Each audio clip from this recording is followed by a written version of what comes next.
Hello, everybody, and welcome to another episode of the Strength for Your Purpose podcast.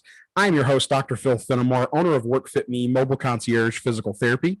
And the goal of this podcast is to help busy Maine professionals achieve and improve upon the mental, emotional, and physical strength they need to fulfill their true purpose in life.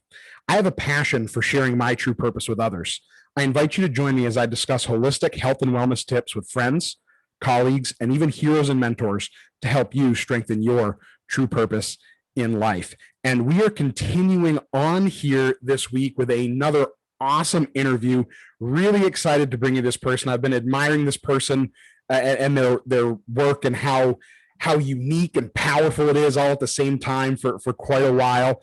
And I'm really excited to introduce you all to Pasha Marlowe, who is a holistic personal trainer with 30 years of experience as a fitness professional. She is an author, holds a master's in marriage and family therapy, works as a therapeutic comedy coach, and hosts a podcast called Let the Pleasure Be the Measure. And I encourage you all to check that out. It is an absolute blast. And Pasha, thank you so much for joining me today. Thank you, Phil. I'm excited to talk to you. I've been admiring your work and your passion and your purpose for a while as well. Well, thank you very much. I appreciate that. And I've enjoyed our collaboration that we've done a few times prior to doing the podcast. But I wanted to bring you on because I know that even since we've done some of our other collaborations through some Facebook Lives and stuff, some things have kind of moved and shifted, and you started the podcast since then, and all this fun stuff, which is just absolutely taking off. So I just wanted to bring you on here so we could have a bit more of a conversation and show people a little bit more about who you are, what you do, and how it could potentially help them. Right. Before I get so famous, I don't have time to do.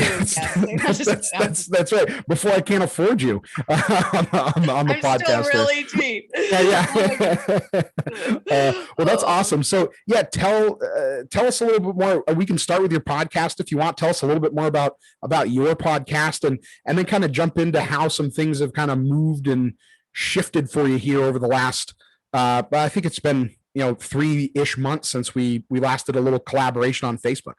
Yeah. I definitely love to continue evolving, as I learn new skills, I weave them into my work, and I make sure that things keep lighting me up so I can stay engaged, because that's how I'm of better service to people if I'm not bored, and I can get bored really quickly because of my ADHD, which is a superpower and a curse all at the same time. Sure. But my podcast called Let Pleasure Be the Measure really came from actually a place of pain and darkness and suffering, where I felt like I really needed to move through some grief and rage and fear in a way that was healthier than lying on the bathroom floor and crying and eating chips, which I do, but I don't do that all day long anymore. I really try to find the little slivers of pleasure and humor in each day, even the hard ones. And then I started to realize how life-saving that was, and I wanted to share it. And I'm reaching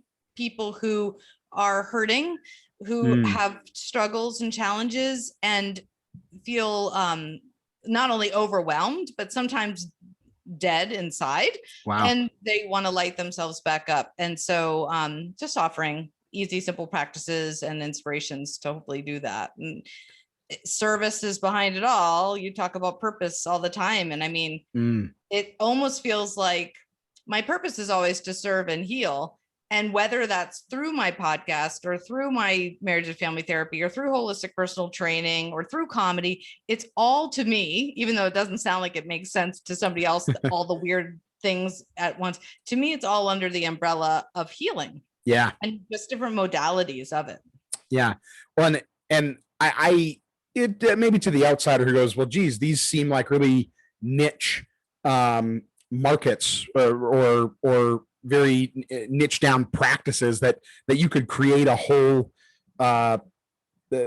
practice out of just one of these things. But in my experience, and this is definitely a theme on the podcast, heck, it's a reason that the podcast was started in the first place, is there is so much overlap to all of those things. Just recently had a guest on the podcast, Valerie Fagali, who is a holistic nutritionist and holistic wellness coach, and we were having a bit of a conversation about how we're never working with someone only for the one thing that they're in front of us, right? As a physical therapist, I'm never just working on your back pain.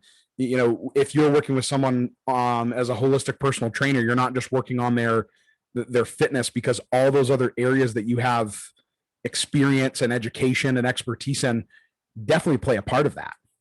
Absolutely. I think when somebody comes in for an appointment, and often they come in with the expectation that we're going to work out, their goal might be get stronger or be able to get in and out of their kayak, and all those things are awesome. And there's always stories behind it that I make sure we address, whether it's, do they have a support system, or are they dealing with past illness or injuries or trauma? And so it looks a little bit like therapy and, fitness and spirituality kind of combined. And I say spirituality in the woo-woo sense that if you came in with, back pain or pelvic pain, you're going to be sure we're going to end up talking about intimacy, sex, sexuality, pleasure, and whether or not we're holding on to secrets. And that kind of comes out of left field for people who aren't used to energetic work. Right. But through trust building and rapport, I mean, I don't throw it out there for a second, but it always becomes a holistic experience, so that the whole person is seen and heard by the end of the appointment. Yeah. And I think the thing that just really sparked in my mind with what you just said is heard, right? Because so many people today get seen by the providers they work with, no matter what avenue they're getting help in. But feeling heard is something that is a little harder to feel in the health care field. In the wellness field, I think it's much more common, but in healthcare in general, it can be a little tougher to come by nowadays. So, and I'm sure you've experienced this. There must be some people that have a bit of an awakening that go, geez, by dealing with all of these other things while I'm trying to get in better shape or reach my fitness goals, or whatever the case might be, I'm actually reaching them a lot faster. Is that something that you found with what you do? Yeah, absolutely. Because if in listening to them, I also hear, let's say that there's, loneliness, and they're holding on to all this pain. And as you know, it kind of, everything's connected. So it spirals. Right. So if there's loneliness, they're not maybe getting together with friends as much. If they're not getting to get together with friends as much, they might not be outside walking or playing as much, which is going to make them less fit, which is going to make them feel worse about themselves, which is going to make them connect less. And like everything is in this pattern. Yeah. And so when we hear the whole story, and you do this so well, because I've had the pleasure of working with you, where you were my physical therapist and trainer, and you didn't just talk to me about the body parts, you talked to me about my lifestyle, you talked to me about my personality and what's possible. Because if I just give somebody a prescription, an exercise prescription of, let's do some cross training, and what they really need is some grounding, and maybe for the first couple of weeks it's yoga or tai chi, I'm doing a disservice to them to not really listen to their mind, their body, their spirit, everything, to incorporate into the protocol. 100%. Yeah, I think if we're no matter what we're doing in a holistic health and wellness, it's not holistic unless we talk about all of those things. Because I tell people this all the time. I can give you stretches, exercises, and recommendations on your body mechanics until the cows come home. But if we don't figure out how to successfully incorporate that into your day in a way that works best for you, and actually give you strategies to help change your habits around your day, that stuff's only gonna you probably get a little better, but it's only going to get you so much better. And in order to take it all the way, you really have to look at that whole situation, mental, emotional, and physical. Absolutely. And I mean, and this is to your credit too, when you and I talked about my hand pain, which was related to my shoulder and my neck pain because of my posture, right. I was saying, I want to sit in my comfy chair where my posture is not good. But what was behind that was sadness and needing comfort and needing the comfort of my comfy chair and my blanket. And so once I realized in talking to you, my own habits and kind of and safely in your work, creating this safe and empathetic space where I can really sit with, well, why am I always going to that chair? And then if I could work on this sadness and figure out other healthy ways to work through the sadness, then I'm not in the chair as much and my hands don't hurt. So it's right. But if you weren't open to that conversation to hear me say, I really want my chair, then we would have missed it. We would have missed it all. And we would have just ended up with sit up straighter or something. Right. Yeah. Oh, it hurts. Don't do it. Right. Yeah. It's that simple. Right. Yeah. No, I really think that's real important. And I know this is something that you must do sometimes as a provider, right? Let's just use the blanket term provider.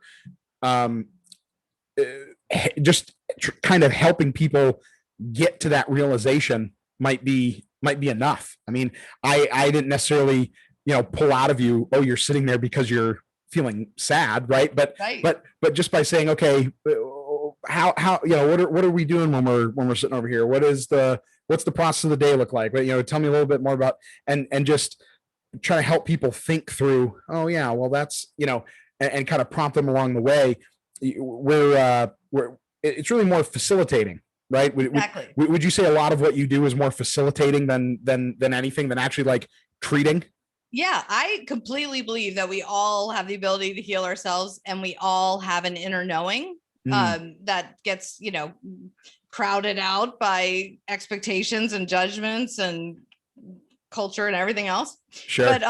But all we need does lie within us. And so sometimes it's just mirroring somebody else's brilliance or giving them and empowering them to trust their instincts and trust their judgment. And I say all the time, your body best, whether I'm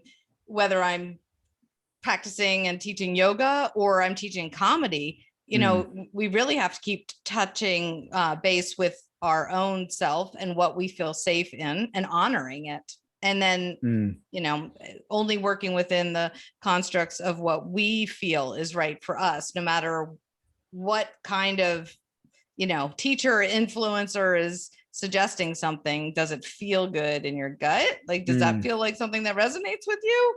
Do you want to do that? I keep checking back in with with my clients knowing, which is brilliant. They just forgot to listen to it and believe it. Yeah, it's so interesting to me, and this is a theme time and time again whenever we really step into any realm on the podcast here that we're trying to work on, whether it's that mental, emotional, or physical, the strength and resilience, whatever term we want to use to describe it, is that idea of kind of needing some help and guidance, even to just help us as an individual navigate our own thoughts, feelings, actions, habits, the things we fall back into, without that we do automatically, that are kind of, that we've kind of rewired our brain or certain parts of our brain to do these things on autopilot. Yeah. And because of that, it's really hard to self-reflect on and find that reason why, why am I going down this path over and over and over and over again when I know it's a problem. And that can be really hard for people to figure out on their own, I think. Absolutely. Yeah. And I love that you are talking about neuroplasticity. Like, it's possible to change our brain patterns, but you need somebody to kind of challenge you and say, oh, you're doing that again. You said that can't, I can't exercise in the morning, or something, some blanket statement. Sure. and then to dig a little deeper, to challenge somebody in a safe and empathetic environment where we can really get into the why and what's behind the maybe fear or limiting belief or shame story that they're holding on to from maybe decades ago, something their parents taught. Like my parents said I wasn't creative, so I'm not creative. You know, my parents, none of my friends say I'm not funny, so I'm not funny, you know, or the pleasure isn't in the cards for me. I hear that one a lot. Pleasure isn't in the cards for me, which I've said hundreds of times. Yeah. And then somebody challenged me on it, you know, and then now I challenge other people on it. Yeah. That's awesome. And that was another thing that I really wanted to talk to you a little bit about here is you have this very big wealth of knowledge in all these different areas, right? Through your education, your certifications, your experience, the however many people you've helped heal through laughter and through your comedy shows, which are a blast. And thank you. And even because I there are certain things in my realm that I struggle with too. Even with all your knowledge, I'm guessing you still had to have some help to get where you are now, and now you're able to use that knowledge combined with your personal experience to help others. So I'd love to, if you'd be so kind and generous to hear a little bit more about that process for you. Yeah, I absolutely did need help, and I absolutely will always need help. I think we all do. And I think there's no shame in asking for help. And that could be anything from using medication to, you know, asking somebody to talk you off a cliff. I mean, I'm just going to get real. So, you know, I think I used to not ask for help as much, and I was kind of gritting it and doing it on my own, staying in control. I got this. It's in my upbringing to be self-sufficient. Sure. And then, like most people in that situation, I fell apart and I had physical breakdowns. First, the body knows so much, and the whole idea of like the body keeps score. My hips needed to be replaced, and then my neck needed to be replaced, and I could go on and on the metal in my body. But like, I actually never even listened to those messages as burnout or overwhelm. I just figured I was overusing them, which was part of it, but it's also the emotional aspect of I was serving everybody and never asking for help. I was owning gyms, teaching 20 classes a week, helping people. Like, people could call me in the middle of the night, 3 a.m. I'd say Holland Hill Studio or Roots and Springs or whatever business I owned. I would answer the phone that way, like out of REM sleep. Yeah. And so I was always on, and I never stopped to practice what I preached, which was ask for help and rest sometimes. Sure. And so when I started to ask for help, it was very uncomfortable and vulnerable, and I felt shame and I felt frustration. And then for me, it was through some life coaching programs and through sisterhood, although I've had the pleasure of working in and co-ed groups as well. But most of the ones recently have been in sisterhood with a group of women who just reflected back to me how much I was taking on. And then, of course, our ideal client is probably ourselves 5 years ago. And so, you know, my ideal client now is a woman who's, you know, overwhelmed, probably caretaking a parent or a child who probably has, you know, neurodivergence and emotional eating and a relentless desire to be happy, but has never figured out like how to laugh or feel pleasure, even though the photographs look like she's doing it inside. She's dying inside and needs to feel seen and heard and known. So that's the woman I really love to work with. And I think right now, more than ever, we need people like you and I who really are willing to get kind of to dig deep and really listen, because there's so much collective trauma and loss and grief going on that I feel like it's underlying almost every conversation I have with people now. Yeah, that's that's just incredible insight there. And before we unbox a little bit more of that, did you find that after you did get that life coaching and some of that reflection through sisterhood and all those incredible things that you've used to help yourself, how much better were you then able to serve members of your family, clients, those women that you were in reflection with? How much did all that improve for you? Yeah. It's immeasurable. I went from feeling overwhelmed to cheered on and risen up. I mean, I think caretaking, and for me, it's for my chronically ill son, but I know millions of people are caretaking as their job, or caretaking ill adults or ill children, or special needs children. And I mean, hats off to them. It is relentless and exhausting 24/7. And we do heroic things every day, all day. And we do them so often, it becomes normal.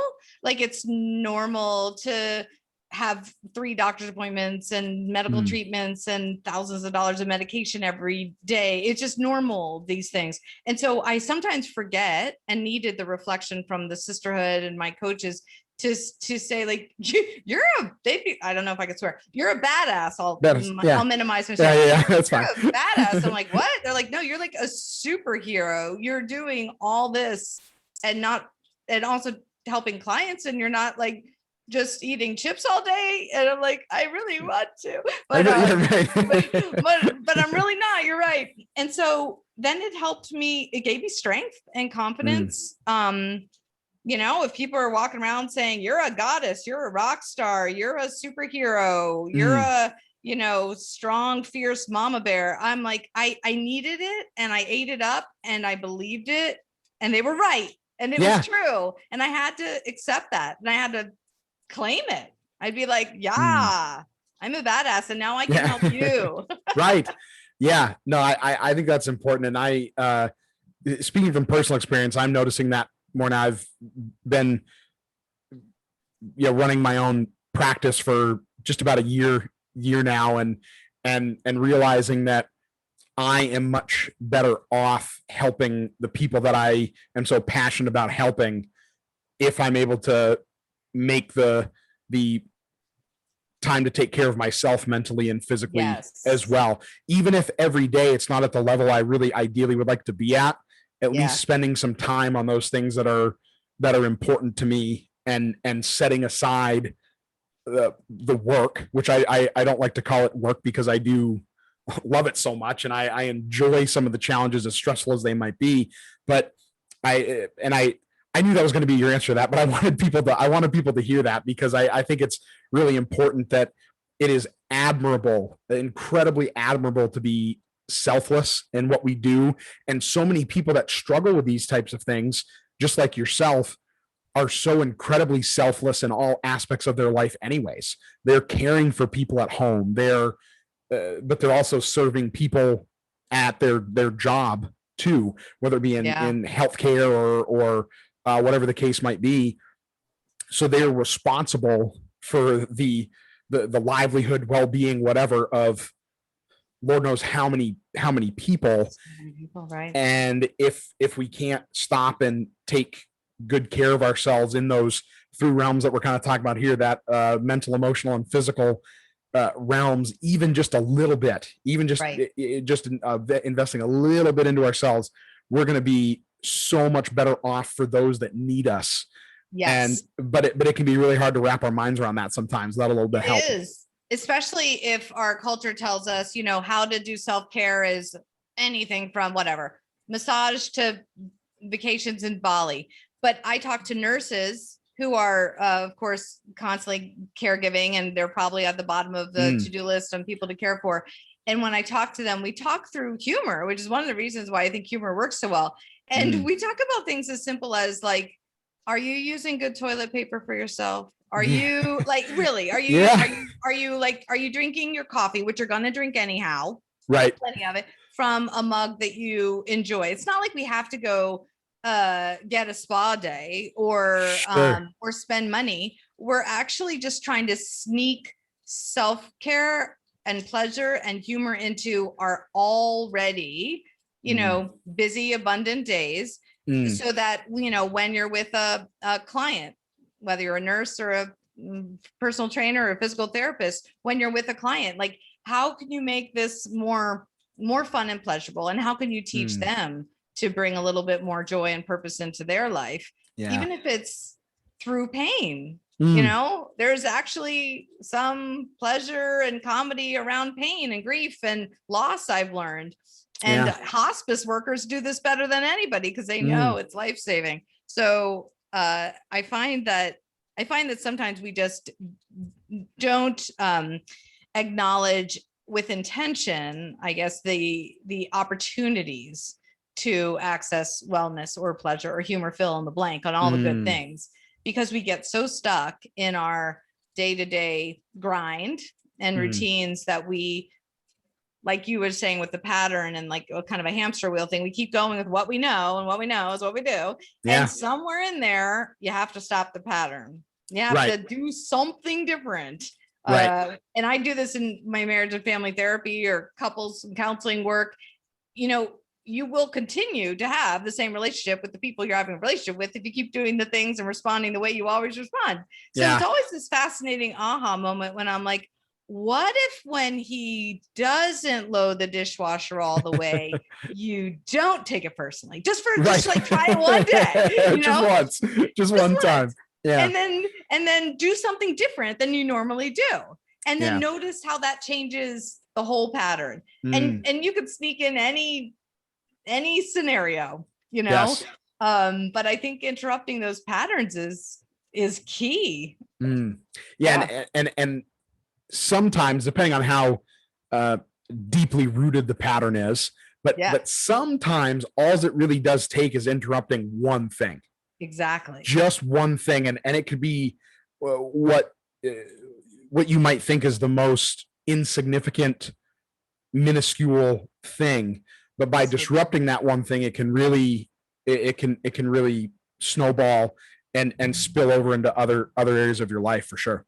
Absolutely. I just did a post about toilet paper because of your exact thing you're saying. Because I was having a really bad morning and I have guest toilet paper. Like you have nice dish towels when guests come over, or a nice candle. I have nice toilet paper. It's really thick and fluffy, but I don't pull it out for myself. It sounds like a small thing. But when I pulled it out for myself, I thought, what else do I have for other people to treat other people well that I don't give back to myself? I'm like, oh, I don't buy myself the whatever good bread or put on the nice sheets like I do when my friends come to visit. They get really nice sheets, but I don't.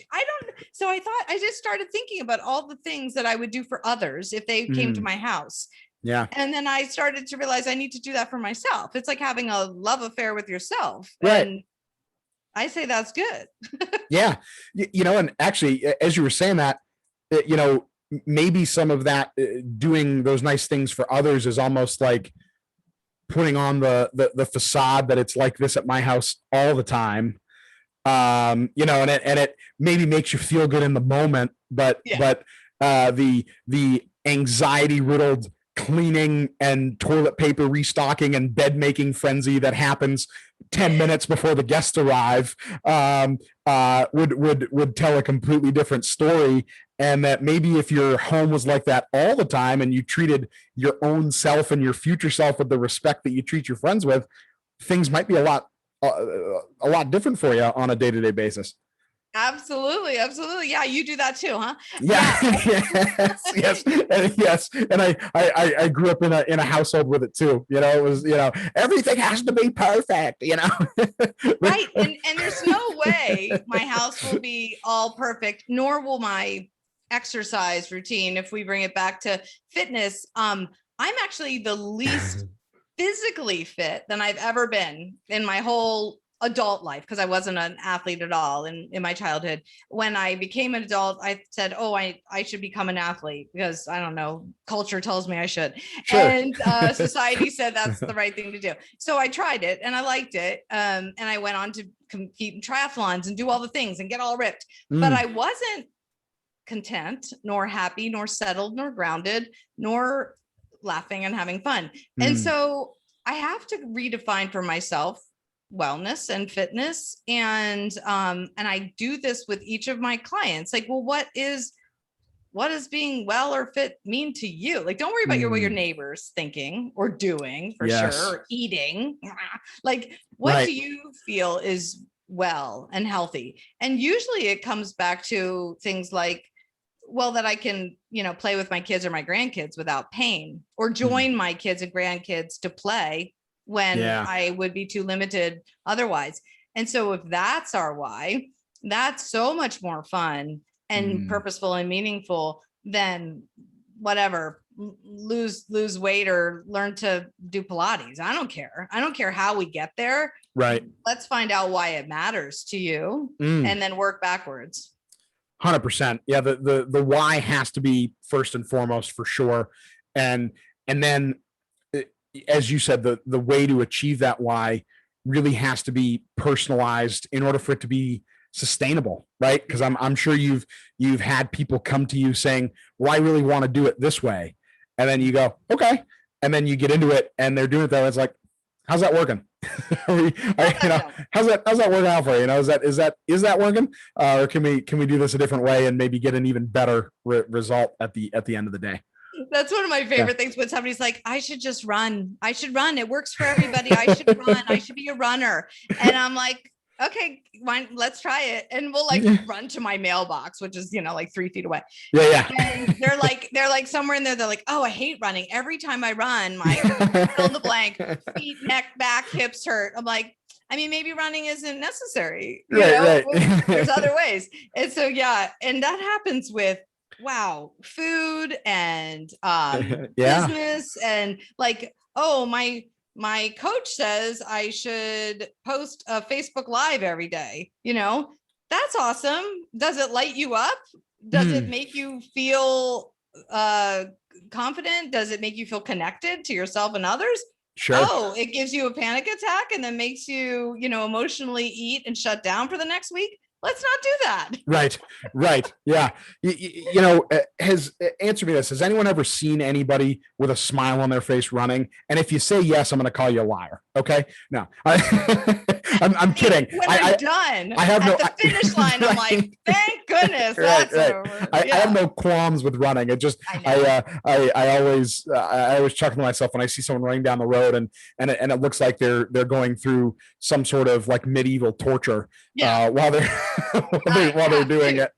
Yeah, I know. Yeah, it's so true. It's so true. I love being able to, and with all the different, and you and I both here, we're, decades into this. So we have a Rolodex to show our age of so many ideas of things to do. So I could be teaching somebody, Pilates or Tai Chi or kickboxing or weightlifting or all these different modalities, because I'm figuring out what works and resonates with them, which is completely different than the type of exercise I need to do, which, by the way, changes every day. Because some days I wake up and I'm like, if I could get on my yoga mat, I am a hero. Because the distance between me and the mat today is a marathon. For me, that's my marathon some days. But the important thing is that you showed up for your marathon that day, right? That even just doing anything is going to be better than doing nothing. And again, that snowball effect. This another recurring thing that we see in these conversations on this podcast is that those, one foot in front of the other, and not pushing yourself, like dragging yourself in that one foot in front of the other, but just taking those small steps can accumulate and spill over to so many more significant and impactful improvements in so many areas of your life, just by even if the littlest thing is a marathon for you that day, but you still do it, give yourself a big old pat on the back and a congratulations, buddy, because you did it. And celebrate it. And if you can't find the celebration in yourself, that's when it's a really good idea to ask for help, whether you hire a coach or a trainer or post it on Facebook, because you're going to get some thumbs up. Yeah. I'm all for it. Like, if that gives you the validation or the celebration that you need to say, I was there, I did this hard thing, then great, take it. Yeah, definitely. Take it and run with it. Take it and run with it. That's awesome. Well, I do have a couple more questions for you. A couple questions we like to ask all of the guests on the podcast. But before we get to that, I just want you to tell the people listening and watching how they can find you. Any kind of exciting stuff you got going on right now that you're really excited to share with people, or how can people learn more about you, find you, reach out to you if they want to learn more? Yeah. Well, if you're a website person, the easiest way is pashamarlowe.com. If you're a Facebook person, you could find me at Pasha Marlowe. And if you're an Instagram person, you could find me at Pasha Marlowe. Pasha Marlowe. I'm so easy. It's good to have an unusual name. I do offer one-on-one coaching. I offer group coaching in my Roar with Laughter program, which is the therapeutic comedy program. Another session starts in July. Pretty much every 8 to 10 weeks, we set another session. It's a small group of women who tell their stories on a live comedy stage, and it's completely liberating and fun.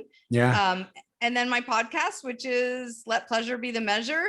And to take a whole side road and probably not wander down to it for too long, I did write a book, and it's called My Next Husband Will Be a Lesbian, which really is about truth telling and claiming your truth and not holding in secrets and not holding in your shame stories, which is really all comes back to everything we just talked about. Sure. Even though it's a saucy name.